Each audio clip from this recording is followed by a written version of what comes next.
नमस्कार, आप सभी का स्वागत है। मैं दिलीप ग्रासिया। हम बात करने वाले हैं राजस्थान कर्मचारी चयन बोर्ड का जो मुख्य परीक्षा रीट लेवल 1 और रीट लेवल 2 की 2026 में आयोजित होने वाली है, उसमें जो ड्रेस कोड से संबंधित कुछ बातों का नोटिफिकेशन जारी किया है आज 10 तारीख को।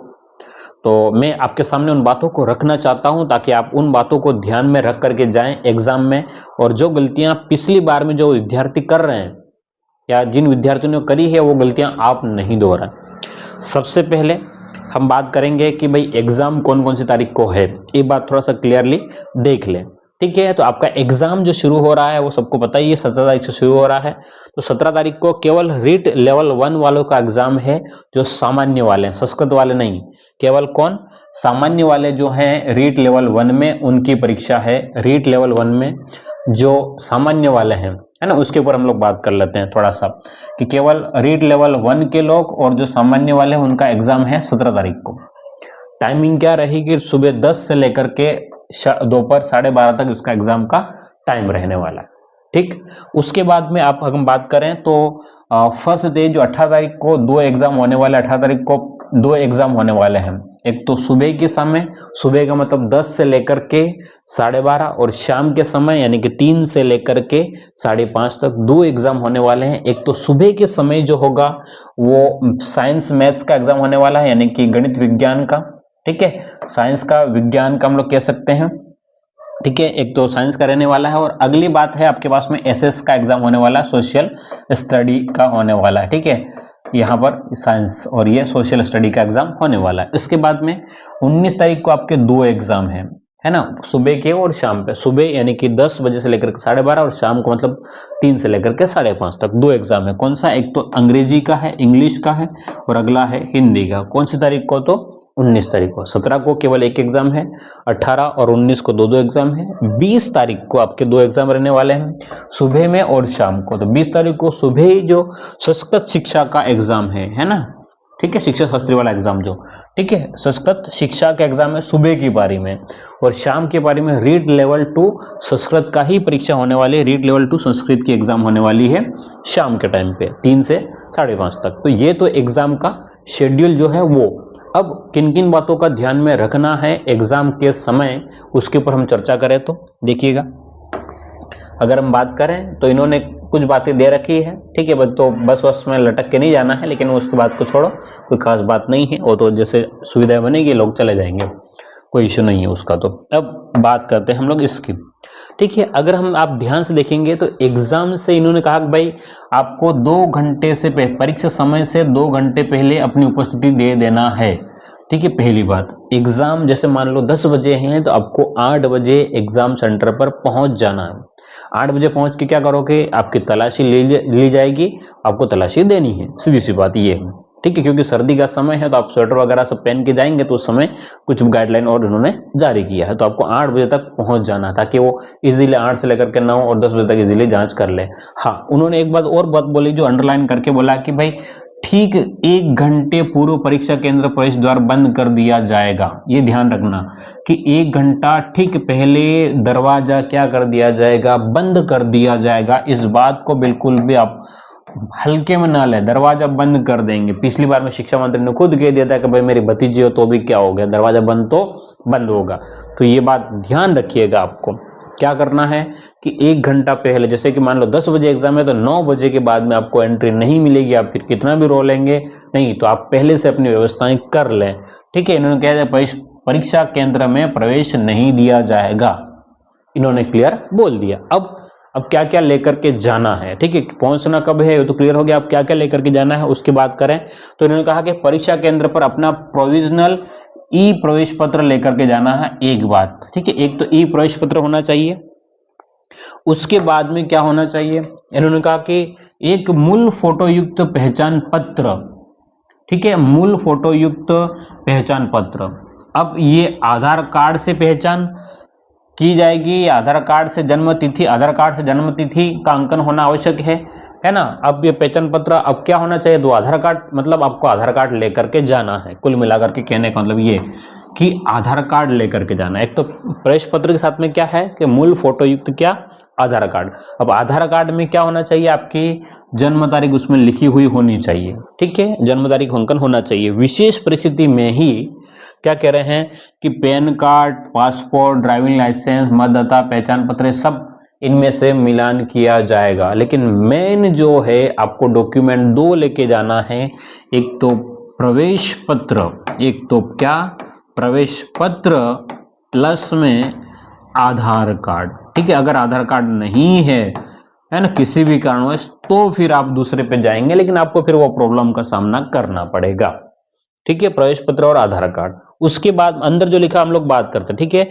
इसके बाद में कह रहा है कि भाई एक फोटो आपको है ना मिलान किया जाएगा और आपके पास में 2.5 सेंटीमीटर का एक साइज नवीनतम रंगीन फोटो, मूल फोटो, फोटोकॉपी नहीं है ना, एक फोटो चाहिए। प्लस में क्या चाहिए, एक फोटो चाहिए। फोटो कैसा, तो आपको रंगीन और नया फोटो चाहिए, ठीक है।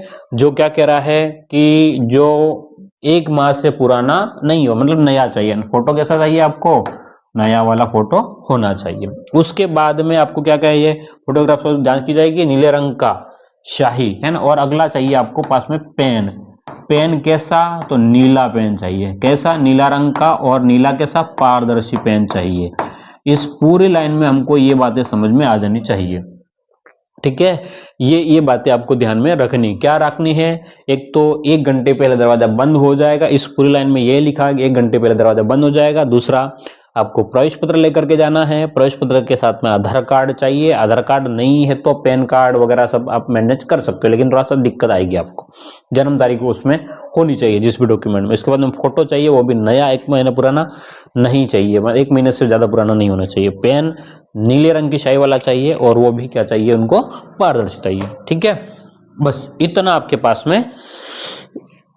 हाँ, उसके बाद में हो सकता है कि जो भी है इन्होंने फेस रिकॉग्नाइजेशन जैसे भी कोई भी जो भी बायोमेट्रिक वगैरह जो करते हैं तो वो आपको देख दिया जाएगा, उसके बाद में चेक करके आपको भेज दिया जाएगा, ठीक। आगे की बात करते हैं। उसके आगे की बात करें तो आपको इसमें कोई पेन, पेंसिल, पानी की बोतल, पर्स ने, ज्योमेट्री ने, ये सब चीजें लेकर के आपको जाना नहीं है। कैलकुलेटर, व्हाइटनर वगैरह ये सब आपको पता ही है, ठीक है। उसके बाद में कोई विशेष योजना के लिए अलग बात है।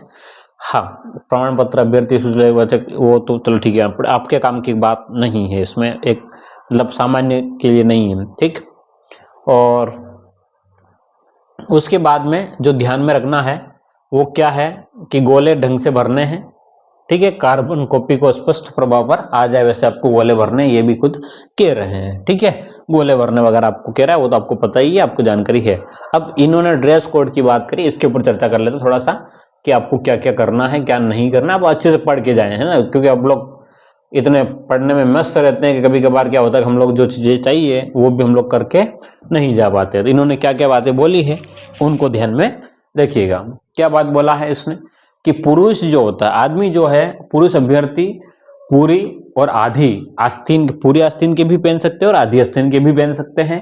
शर्ट और टी शर्ट, कुर्ता पायजामा, पैंट पहन कर आएंगे, ठीक है। मतलब आप ये पहन सकते हो, शर्ट, टी शर्ट, कुर्ता पायजामा, पैंट पहन कर सकते हो। लेकिन क्या नहीं पहनना है, पुरुष या महिला अभ्यर्थियों को जींस पहनकर आने की अनुमति नहीं है, जींस नहीं पहनना है। और अगर किसी ने पहन लिया है तो एग्जाम से बाहर नहीं करेंगे, खुद लिखा है। जींस पहनकर आता है तो परीक्षा से वंचित नहीं किया जाएगा, लेकिन उसकी गहन जांच की जाएगी, है ना। बहुत अच्छे से उसकी जांच करेंगे तो वैसे मेंटली आपको बहुत परेशान कर दिया जाएगा। कुल मिलाकर गहन जांच का मतलब ये है कि मेंटली बहुत परेशान किया जाएगा। तो बेहतर ये है कि ये जींस वाला कपड़ा नहीं पहन के जाए, सादा पैंट, आस्तीन का, क्योंकि सर्दी का समय है तो आप पहन सकते हो, इन्होंने बोला है। अगला, महिला अभ्यर्थी सलवार सूट पहन सकती है। लेडीज सबसे ज्यादा ध्यान रखिएगा, है ना। और भी आदमी तो और भी मैनेज कर ले, लेकिन लेडीज की सबसे बड़ी प्रॉब्लम रहती है महिला अभ्यर्थियों के लिए, ठीक है। सलवार सूट, चुन्नी या साड़ी, ठीक है। आपको आधी पूरी आस्तीन, है ना, शर्ट आधी पूरी आस्तीन का, कुर्ता ब्लाउज पहनकर, बालों में साधारण रबर बैंड लगाकर आएगी। मतलब ये सब पहन सकती है, सब वाला सलवार भी पहन सकती है, चुन्नी, साड़ी, पूरी आस्तीन, आधी आस्तीन, शर्ट, है ना, ब्लाउज पहनकर आ सकती है, बालों में साधारण रबर लगा सकती है, ठीक है।